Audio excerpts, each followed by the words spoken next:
I am Ariane Waller.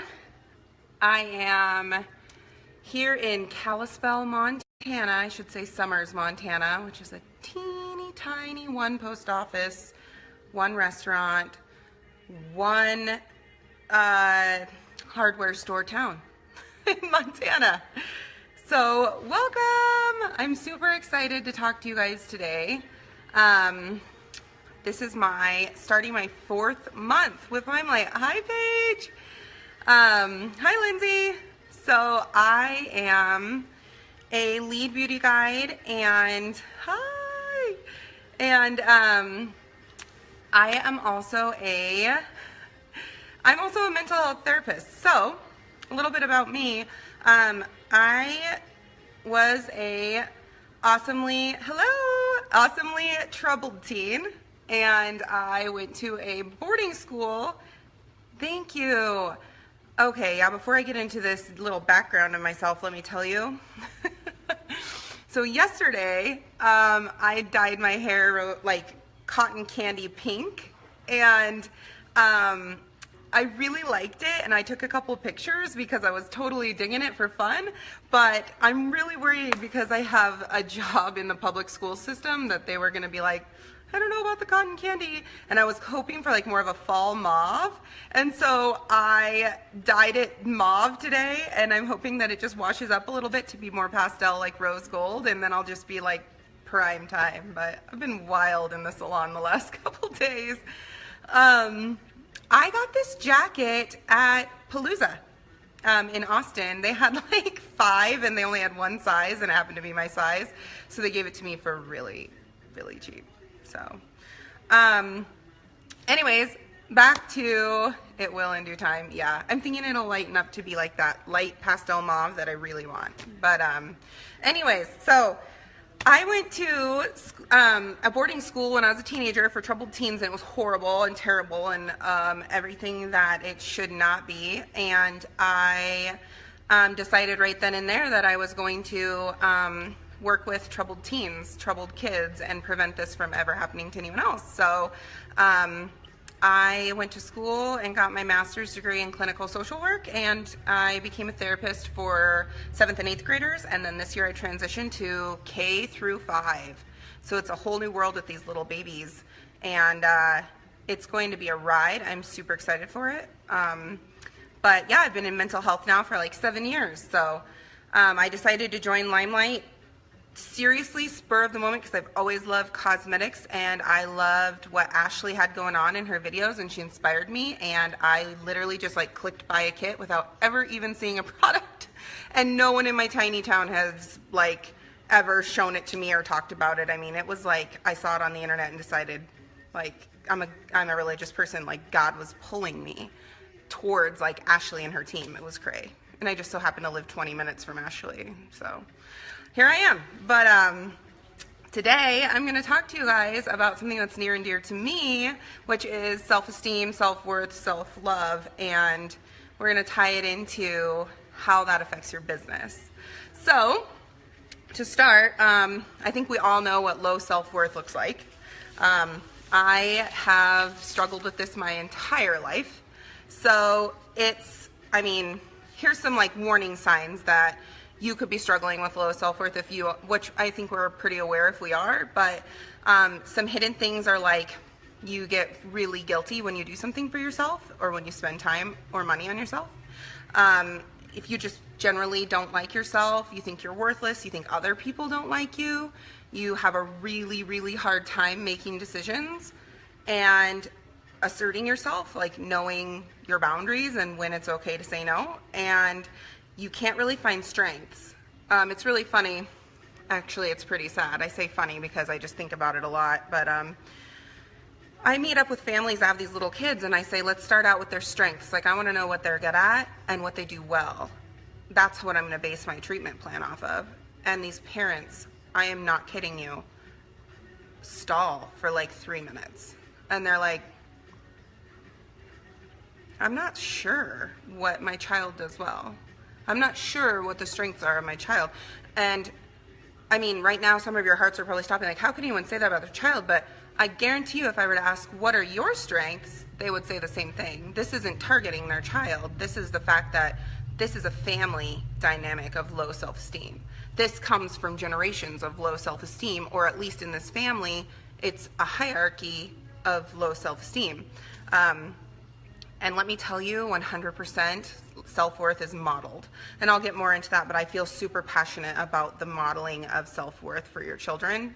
So I might touch on that, but let me try to get through what I want to get through, because I will talk for hours and days. So, okay, so once you realize that you have this low confidence, low self-esteem, and that it is something that you're struggling with, I mean, what do we do, right? Was there anything that we can do to combat this, to fight this? We don't want to feel this way. So I'm going to talk about a few things that we can do and tie it into our business with Limelight. First of all, I guess I should probably say that people that have low self-worth and low self-esteem, it might not be just because they don't know why, they just have always felt that way. If that was my case, I really don't know why I've always felt that way. I have a few ideas that might have contributed to it, but there are things like traumatic events that really do spur things for people, where it throws them into this downward spiral that they may not have had before. Some things are like severe bullying and abuse, losing a job, ongoing stress. It could be due to anything. It could be because of physical illness for you or your family. Mental health problems, physical health problems. And for adults, it definitely can spur on relationships. So it could be a relationship with your family, with your kids, with your significant other, with your ex. I mean, you could be going through something in your relationship with any of those people that sparks this downward spiral of low self-esteem. So I want you to know that I don't believe that all self-esteem issues are just organic. I do believe that they can be either situational, or they can just come from reasons that you may not know, and that's okay. I don't think everyone is going to know why they feel that way. Like I said, I've had low self-esteem for as long as I can remember.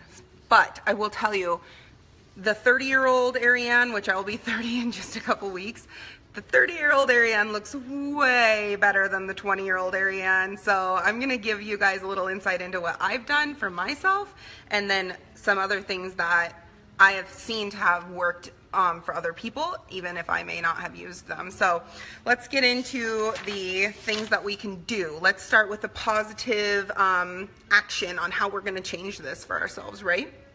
So first things first, negative self-talk. It's huge, and it's not always out loud. In fact, a lot of the time it's in your head. It's that voice in your head that's telling you, you can't, won't be good, won't succeed, you will fail. People are going to laugh at you, people are going to make fun of you, you'll never be good enough. That voice that's inside you talking to you, that's your self-esteem. So what is it saying? If you know what that voice inside your head says about you to you, you'll know if you have positive or negative self-esteem. If you're constantly negative about yourself, that self-talk, I mean, that needs to be changed, and we can flip that. So what I started doing was, every time I'd think something negative, I was going to flip that into something positive. So for instance, I would be like, oh my gosh, dude, I do not look good in this outfit. It's horrible. And then I'd go into the spiral of, it's because I'm fat, nobody likes me, and everybody's going to think that I'm fat, and blah, blah, blah, because I've always struggled with body image, right? And so then I'd flip that to be like, but I've got a great butt. Like, I really like it. It's really good. And I could probably like do some other things. Yeah, but I've got some good stuff going on. Like, I really like this about myself. I love my lips. Like, I would start finding things, the positive things in that realm that I did like. So flip the script in your head and you start telling yourself things like, you've done really well.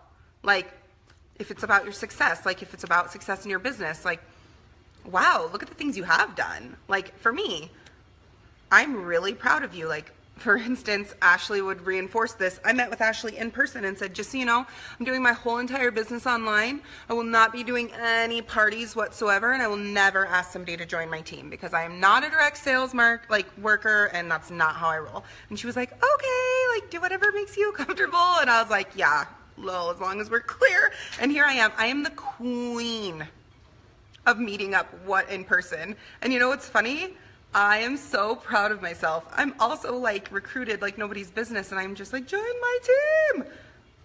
I can't believe it. I'm so proud of me. Like, I never thought that that would be me in my business. And I flipped the script. I started saying, I am going to do these things instead of I'm not going to do these things. And my business completely flourished. It was like, I am going to do well. I am going to recruit. I am going to tell people that this is wonderful. And I am going to meet up with people. Like, if they want to get together, the answer is yes, not no. And my business has taken off. So I flipped the script, flipped the negative self-talk. Another thing that we need to start doing is think about what you would say to your really good friend or family or somebody that you absolutely love. What would you say to them? Would you be like, ew, well, you are kind of gross, like you're not very good, you probably will fail? Like, would you say that to them or no? Even if they would fail, would you ever say that to them? No, you wouldn't. You would say, I think you should try. I think you can do it. You never know. You might do fabulous. You might blow yourself away. I think you will. You've got these attributes that are fabulous. Talk to yourself that way. Change the way that you talk to yourself. It's crazy. And here's the other thing. I grew up with a mother who despised her body, and she looked in the mirror and she would say, gross, oh my gosh, my chins, this line between my eyes, which I totally got. This butt crack, look at this butt crack, she would say. The bags under my eyes, she would say. All the time. My gut, I hate my gut. She would always say she hates her gut. Like things like that, all the time. And you know what I started saying growing up? Started at about 12, 13. I hate my gut. I hate my love handles. I hate this and that. My body's terrible. And my mom would say, you're beautiful. What are you talking about? Don't say that. And I would say, I don't believe you. Because that's what you say to yourself. So it's true. It has to be. And I told her as an adult after I went through my master's degree, I said, Mom, I would highly encourage you for my children's sake to stop. Because I felt influenced, and I think you're absolutely gorgeous and wonderful and a fabulous mom. And I want you to say things like that so that my daughter, because she watches my kids when I work, my daughter grows up thinking that she can say those things about herself too. And I absolutely 100% have to check myself, because I still find myself from my upbringing saying things like, this is so gross. And my husband's like, stop. And I'm like, you're right. You are so right. I have got to stop. Because if you are saying those things out loud, you're saying that's okay. That's how our family talks. That's what we believe, and that's our norm, and that's our culture, and we've created it. And we're saying, go ahead and criticize yourself. Go ahead and say you're gross. Go ahead and say you're this. Go ahead and say your nose is too big, or whatever it is. We've got to stop. For our daughter's sake, for our son's sake, I mean, for our sake, ultimately. I wanted to touch on, everybody knows that social media in general, magazines, everything can be really unrealistic. So I think we know that. I think it's still hard. We still compare ourselves to the people that we see on TV and in magazines, and I don't think that it's going to be any more realistic for me to say just absolutely don't. But we have to know that that's not reality, that that's really good Photoshop, and some people are that gorgeous and that beautiful, and so are you. So am I. Some people might look at me and think that I am just what I'm thinking of when I'm looking at Megan Fox. I mean, you just never know. We're all unique and beautiful in our own way. So, I mean, the media thing could be like another hour in itself of how that's an unrealistic expectation most of the time, but I think we know that. Another thing that we can do to combat this low self-esteem is connect with people that love us. Connect with people that make us feel good. It's not selfish. It's not selfish to not want to be around people that don't make you feel good about yourself. If you had a choice, would you want your children or your loved ones or your friends to hang out with people that built them up and made them feel good about themselves, or that tore them down? I mean, whenever my son has friends over that I don't feel like are being nice to him, I immediately am like, I don't want him hanging out with those kids. They're so mean. And in reality, we choose sometimes to hang out with people and put ourselves around people that are mean to us. And we keep doing it, and we wonder why we don't feel good. Another thing is, I do believe this, is that if you think of the 5 people that you spend the most time with, if you could think right now on your hand, like I hang out with my husband the most, my mother the most. Well, now I have a lot of girls I hang out with on my Limelight team, but when I first did this exercise, it was my 2 best friends, Carrie and Kayla, and my sister, who has moved, so it would probably changed now. But it says, you are a combination of all those people. And who you choose to be around the most in your life, I mean, you automatically kind of exhibit qualities of those people. And is that a good thing? Do you want that? Is that a positive thing? Are you proud of that? Are you proud of those people? Are you proud of the way that they behave and act? And if not, then what needs to change? I mean, what do you need to do for yourself to make it so that the people you're around are positive and that you're a positive person for other people?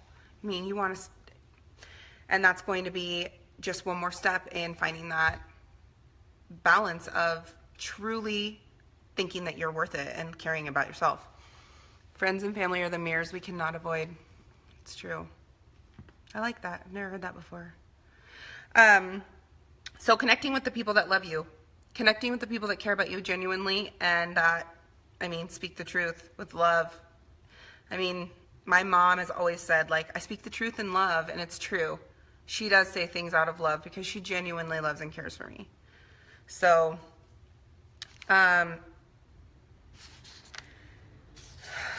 let's see, let's get organized here. Okay, let's talk about being assertive. This is another way to boost your self-esteem.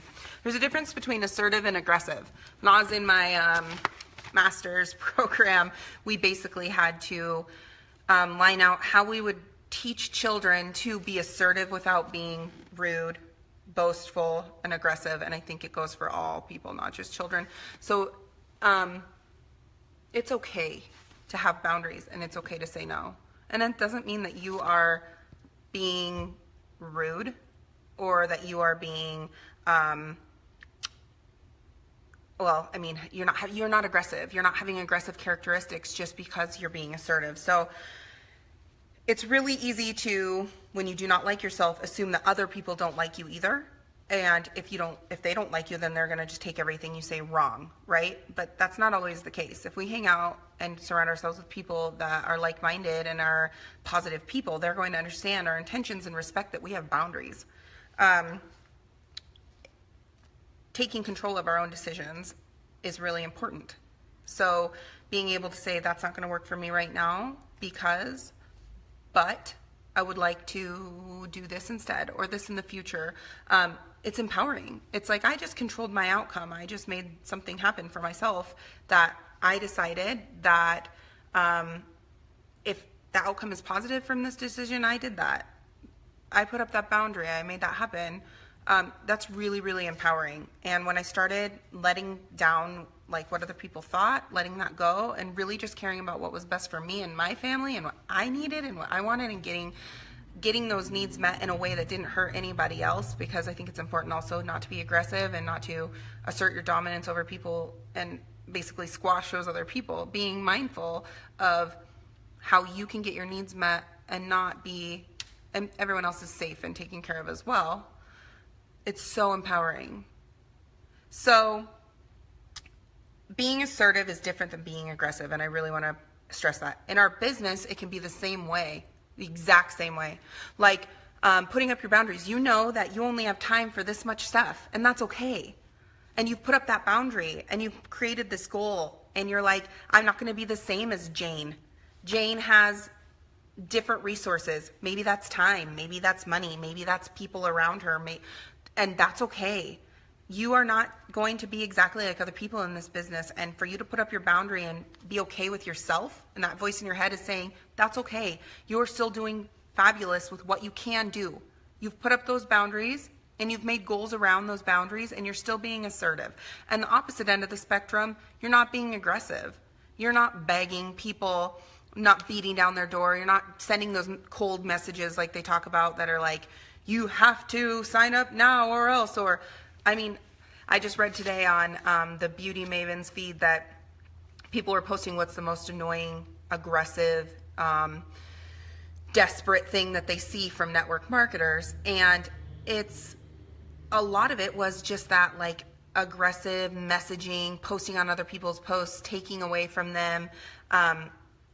It's tactless. A lot of the time it's aggressive and it's over assertive.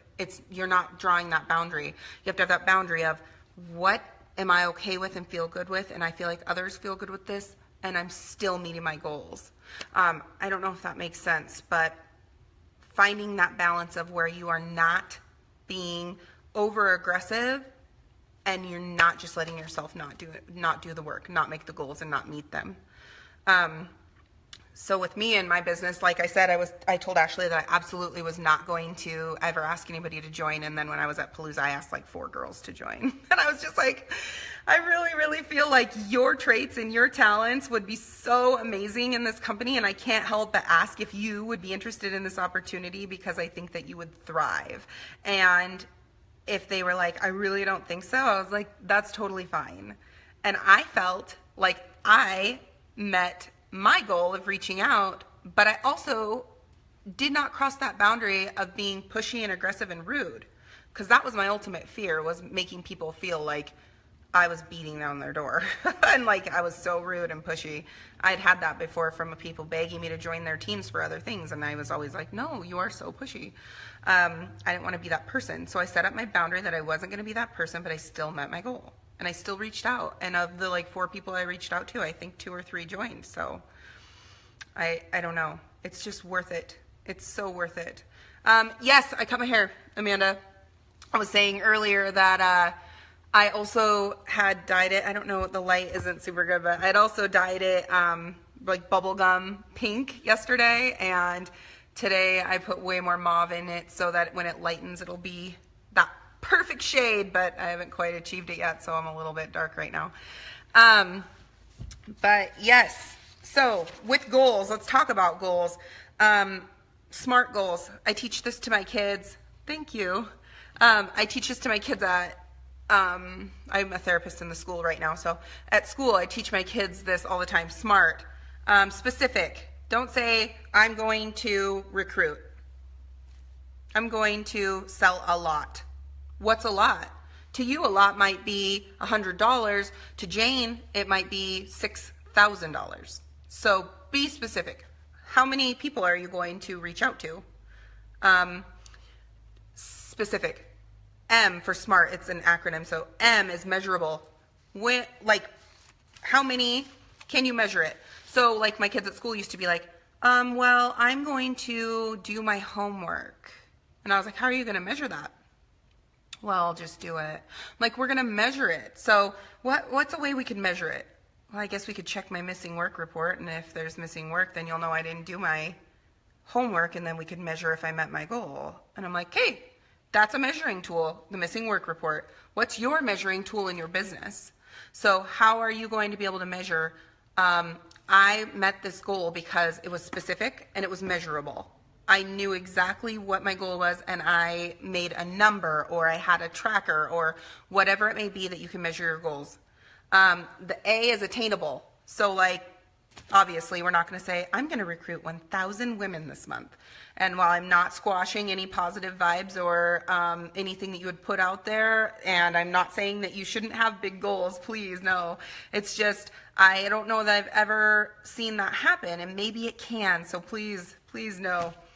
I'm not trying to squash anything, but maybe I should say 1 million. Okay, if you say I'm going to recruit 1 million girls this month, set yourself up for success. What's realistic? What's realistic for you?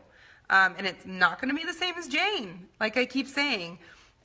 Make it attainable. Like I told my kids, don't tell me you're going to go to the moon tonight before you go to bed, because it's not attainable.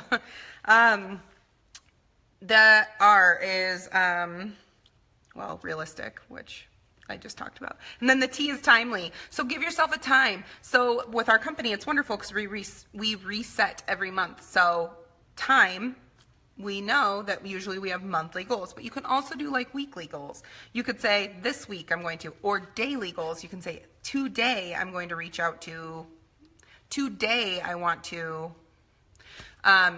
timely, specific, measurable, attainable, realistic, and timely. So setting those goals, and remember, small things are awesome. focus on the small things.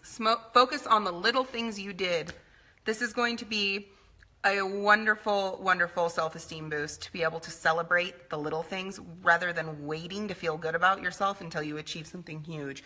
Like, I'm not going to be happy until I'm triple platinum diamond director or whatever. That's not, no, let's celebrate before then. Like, I want to cheers with some champagne before that happens. So, oh, thanks, Amanda. I actually realized that I have yours at my house. Okay, so let's celebrate the small things. This is seriously going to help. Small wins. Okay, I want to read this quote that I've got. Focus on small wins. Don't chase big achievements. Do the little things and use it as a springboard. Whatever you can do, be proud of it. Use the little wins as a springboard. I just love that. Focus on your positives, celebrate your successes, and here's another huge one that my mother could never do for herself. And I talk about my mom a lot because my mom's probably my biggest influence in my entire life, and I don't want it to sound all negative. She's a super awesome mom. But she would never take a compliment. Never in her wildest dreams could she take a compliment. And I struggle with that too. I have to tell myself, just say thank you. Say thank you. Try it. It's also really empowering to be able to say thank you. And that's that. People are going to be happy you accepted their compliment. If you're like, no, like me, my immediate response is, no, ew, oh my gosh, it's not. Well, then they feel like, oh, okay, should I compliment you again? No, it really is, I swear. And then it's like, awkward situation, and they feel bad that you feel bad, and just try saying thank you. Thank you. And I mean, it might be really hard, but my mom would always be like, gross, don't say that. Ew, no, it's horrid. Obviously you haven't looked at me, is what she would say. And then I found myself saying the same thing. It drives my husband crazy. Crazy. He hates it. He's like, why do you say that? Why can't I just tell you that this is beautiful? I'm like, oh, thank you. And it's hard, and that's okay. But it's really, really empowering. Try it. And then you can do things like write a list of what you like about yourself. Write affirmations, right? I am worthy. I have a sticky note that says, I am worthy, right in my car on the dashboard. I mean, self-affirmations, like you guys were saying earlier in the comments, put it out there in the universe. I mean, speak it out. Make it positive. Make it, it's so true. All right. I went over this a little bit in my self-esteem series that I did when I first joined Limelight, and I wish I would have kept going with that series because it's important, but taking care of yourself is really important too. So your stress level. I know we can't really always control that, and I'm the queen of saying that I've put too much on my plate, and let me tell you guys, stress is a huge deal. It takes a serious toll on your body and your brain, and it affects your sleep and your health and everything else, and I can't tell you that enough. And tons and tons of studies have linked people's stress and anxiety levels with the reason why their body is deteriorating or their brain is deteriorating. And it's scary. The power your mind has over your physical wellness is really incredible. And step one, I think, is going to be changing the way we talk to ourselves. I really, really believe that. Get good sleep. Get moving. You don't have to be like a gym every day at 5:30 type of person, but take a walk in the evening with your family or something like that. It makes a huge difference. I wish I was a gym every morning at 5:30 type of person. I'm not gonna lie. I wish. I really do. And I could make it happen if I really wanted to, but I have been assertive in the fact that I have to draw a boundary because I work late into the night on my Limelight business, and I work at 7:30 in the morning for my school, for my therapy business, and I mean, that morning time I sleep. I choose sleep over moving, but I still have been trying to take walks in the evening with my kids because it's important. And then the way you eat is also important, and I'm not a nutritionist, so I'm not going to even go there, but I think we all know. I think we all know that the way you eat can seriously affect you. Mia, is it Maya or Mia? I do not have time to go to the gym either. And there are tons of ways you can still move and not go to the gym. And I've been told many, many things that I could do, and I have not been successful, so I'm not going to share. But like at-home workouts and all sorts of things that I haven't stuck with. There might be somebody that's going to do a training for us that'll really help us with that part, because I'm not that person. And I'm really not the person to talk to about good eating, because I'm always on the go. And I eat like crap. But I can change that too. And there have been a lot of times that I've made really good meals. So there's my positive spin on that. You got to change it, you know. You've got to say, we eat a lot of fast food, but there's been a lot of times that I've made really great meals, and I'm a good mom, you know. I kick ass at momming. Is that a compliment? I don't know. And then I just wanted to touch on like making sure that you are being mindful of the amount of like alcohol and drugs and things like that that can really affect your body, mind, spirit, business, everything. And I'm also not a chemical dependency counselor, so I'm going to stop there. But I think we know that that can take quite a toll on us. All right. I don't know if I've got, let me check my notes if I've got much more for us, but I'm so happy that I got to talk to you guys. And if anybody has any questions, feel free to message me. And it's awesome to see all you guys on here and get to go live in the Beauty Surge. I feel honored and so happy. Keep on keeping on, you guys.